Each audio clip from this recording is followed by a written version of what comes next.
Hi, my name is Kei Mizumori. I'm a Japanese naturalist, researcher of alternative science, and author of these books. Today, I talk about the secrets of ancient levitation technology.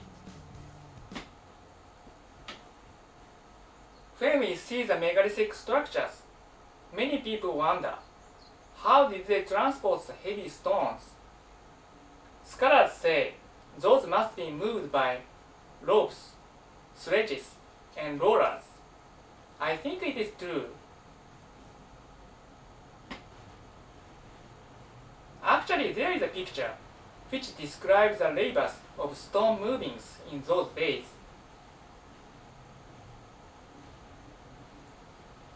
But I believe there was another way, and some wise men had known the way to reduce the weight of the heavy stones or even levitate the stones into the air. Am I crazy? Persian historian al-Masudi had written about the way to transport the stone blocks for Egyptian pyramids. It was very simple. First, magic papyrus was placed beneath the block. Next, the block was struck by a metal rod. Then the block levitated and moved forward along the paved path for about 45 meters. This process was repeated to the site of pyramid under construction. Maybe you can't believe it, but through the studies of many other levitation cases, I realized that there were important elements in the specific setting. In 1919, Dr. Kautsky and engineer Frost allegedly levitated the quartz crystal by applying high-frequency current vertically between the top side and the bottom side of the cubic quartz in the horizontal electrostatic field. In this case, small quartz piece expanded drastically and lifted the heavy weight. You may think this is also unbelievable, but there was also similar elements of importance. In 1939, allegedly, Swedish Dr. Jarl witnessed the acoustic levitation technique conducted by Tibetan monks. They used musical instruments like large drums, medium drums, small drums, Tibetan trumpet called ragdoon, and voices of singing, chanting, to levitate the heavy stone block placed between the cliff and sound sources. The musical instruments were arranged along the quarter circle from the stone in the center. The distance between the stone and the cliff is exact 4 times as long as the distance between the stone and the musical instrument. With high volume of the sound, the stone block started shaking and took off the ground and reached the height of 250 meters, taking about 3 minutes.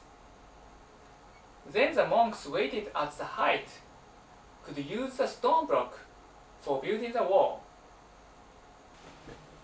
Do you think acoustic waves are able to lift the heavy stones? There are many other interesting examples, but I do not describe details for now. At first, all those were mysteries for me too, but now there are not so much mysteries anymore. In the spring of 2015, I started my research about the levitation phenomena, and I compared many examples in details. Then I found several common features and law-like nature, and I thought resonance or sympathetic vibration with surrounding environment was important. All 3 examples I mentioned are also connected to the vibration. first Egyptian case described by Al-Masudi.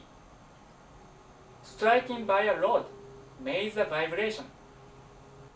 Second quartz crystal case, high frequency currents, in another word, vibration, was applied vertically.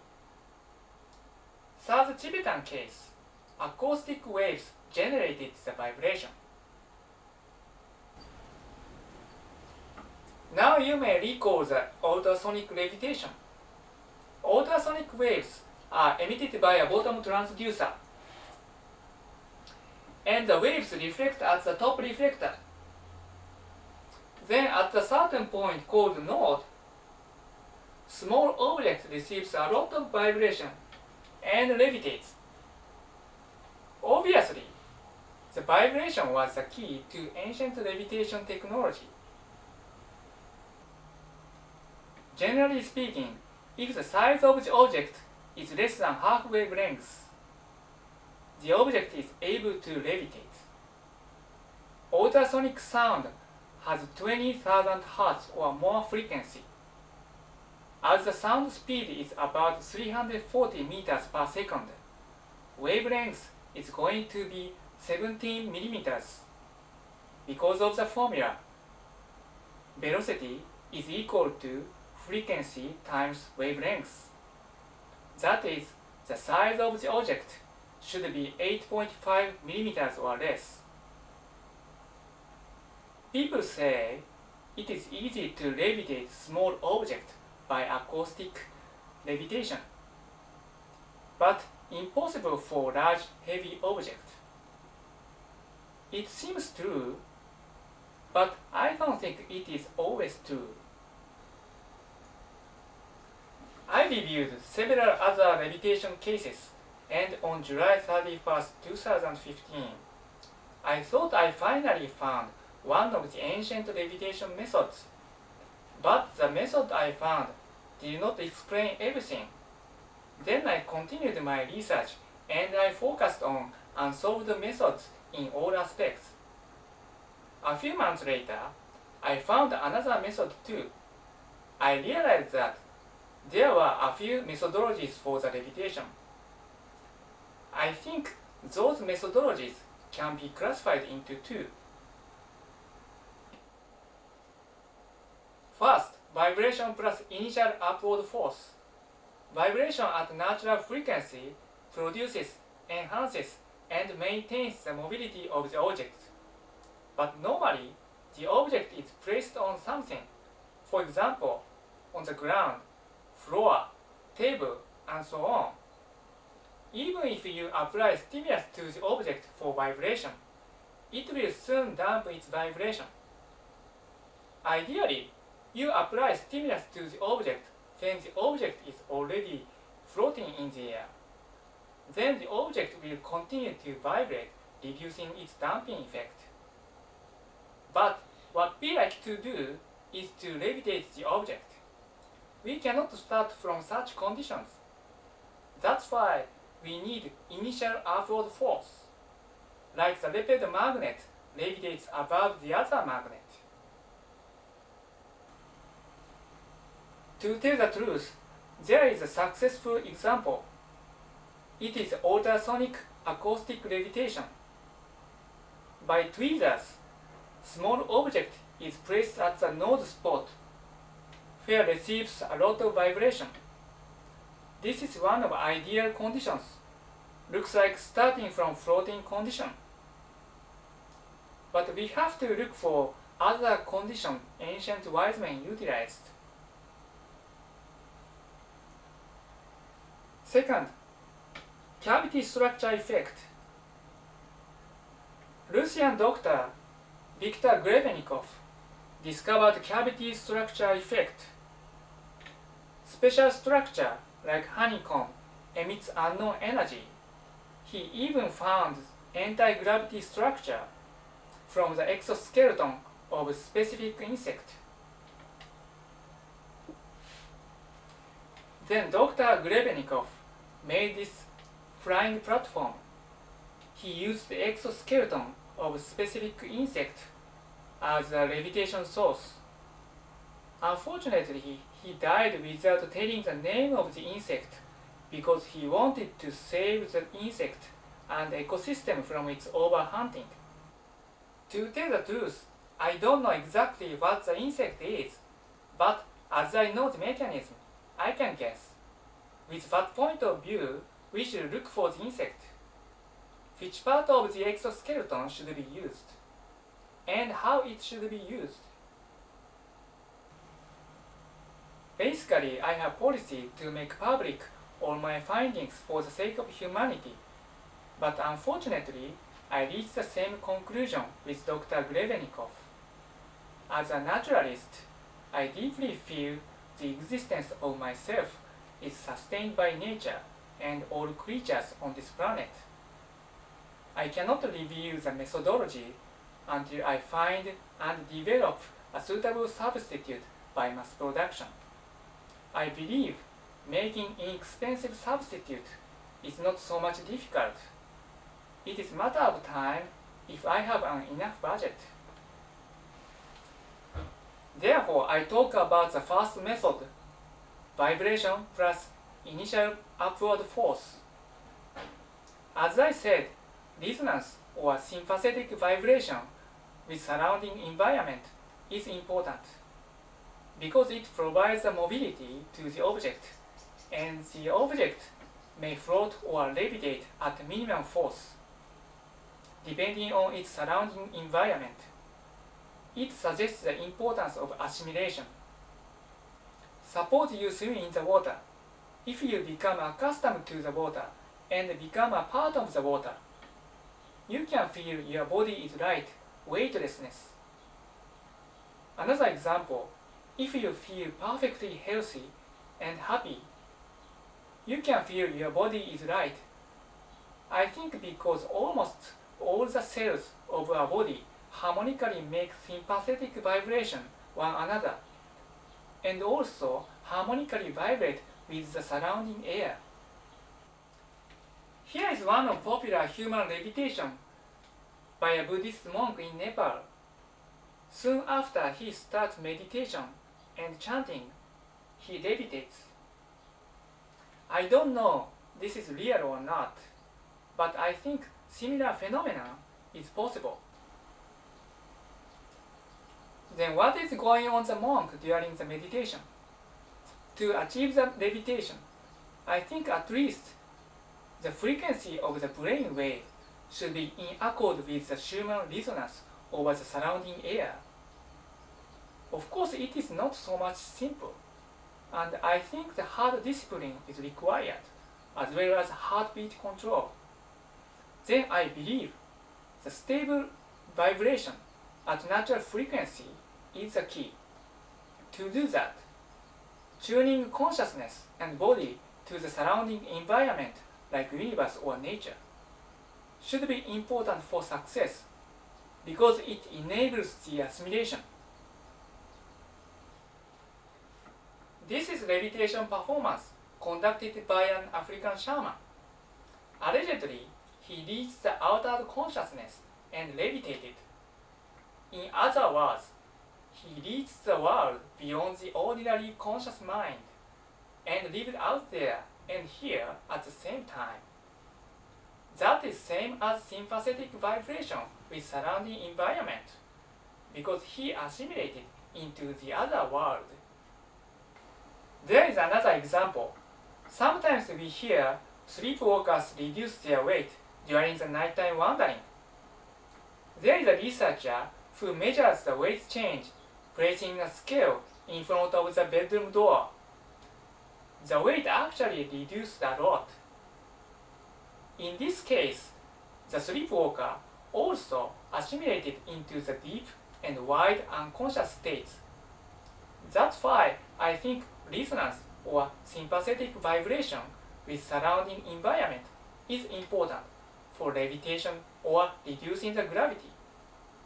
To me, human levitation should be helpful for thinking of the object levitation. But there is also levitation phenomena in the insect world. For example, cocoon of ichneumon fly, parasitoid wasp, levitates, though it has no legs, no wings. Observing the inside cocoon, larva strikes the inside wall by squirming its body. The larva hits the wall like a hitting drum and produces a vibration. Of course, there is a structural effect on the cocoon, but the striking or hitting is important for producing the vibration. Now I have to talk about natural frequency. If you hit something by a hammer, you hear a specific sound. Every object has its own natural frequency as a sound. For example,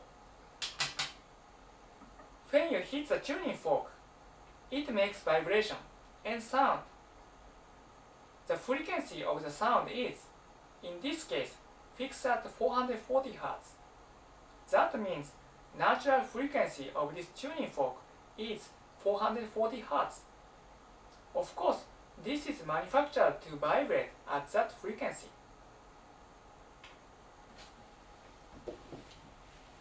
If another sound source makes 440 Hz sound near here, this starts vibrating. This is resonance. When the object is vibrating at its natural frequency, the object keeps stable vibration and it is difficult to stop it. Natural frequency provides the object its mobility and continuity of its vibration.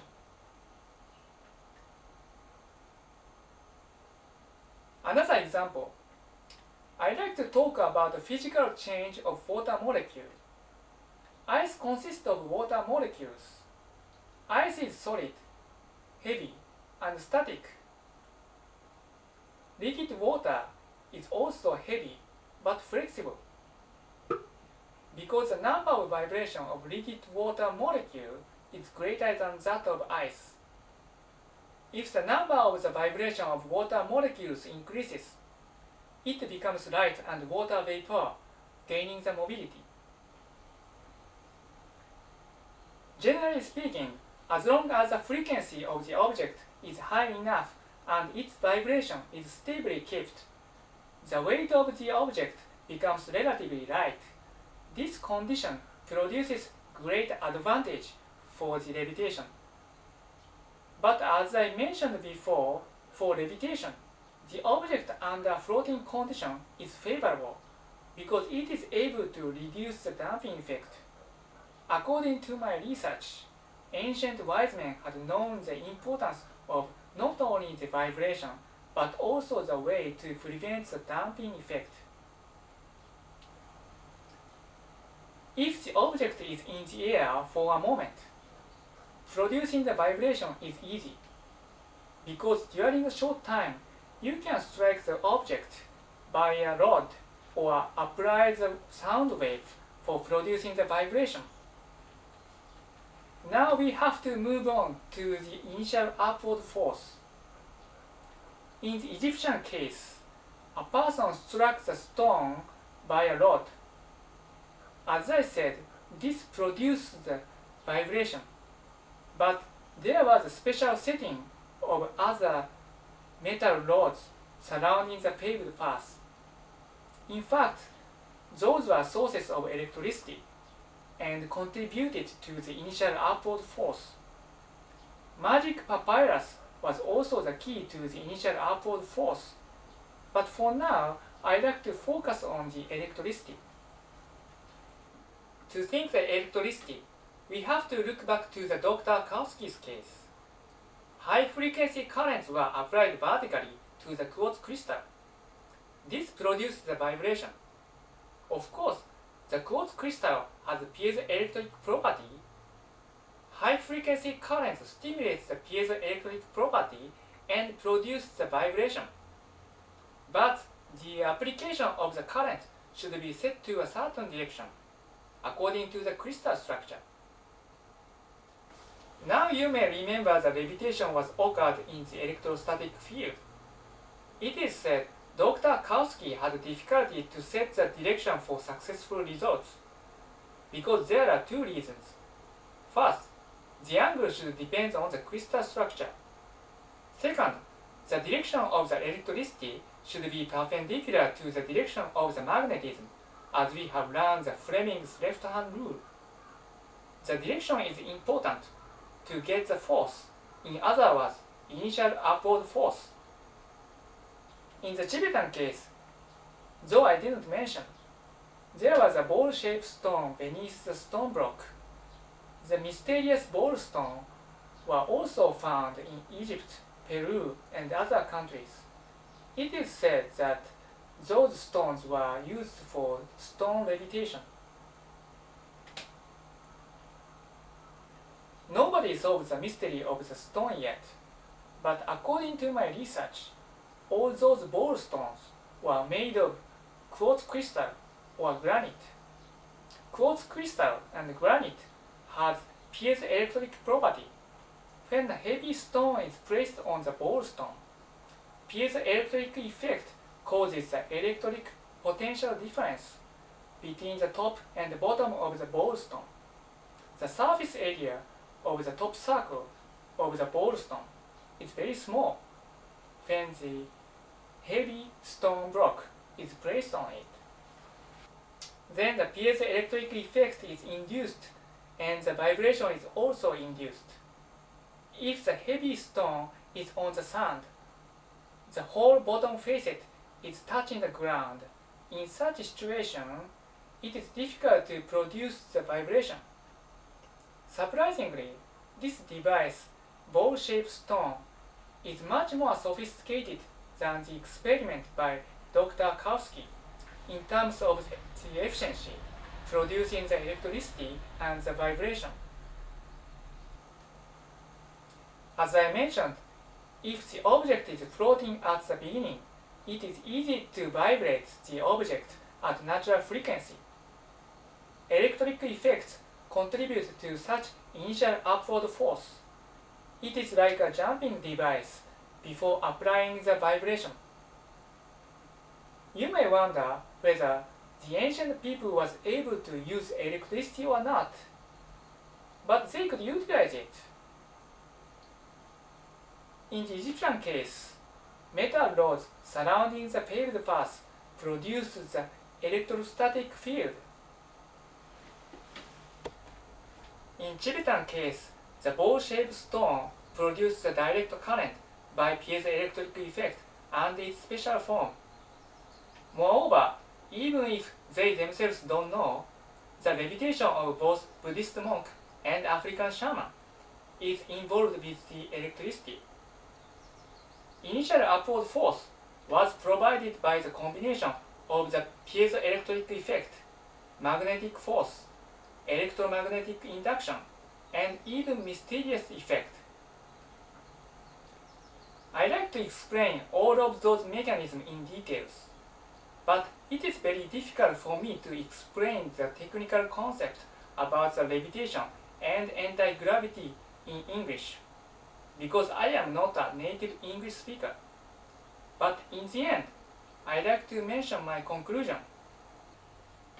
I believe ancient levitation technique is a product of wisdom derived from tuning into nature. If we understand all things, including all living creatures, are resonating one another, we must be able to find more secrets of anti-gravity and free energy efficiently. Ancient wisdom for the levitation is extremely useful to change our life. I am now finishing a book in Japanese.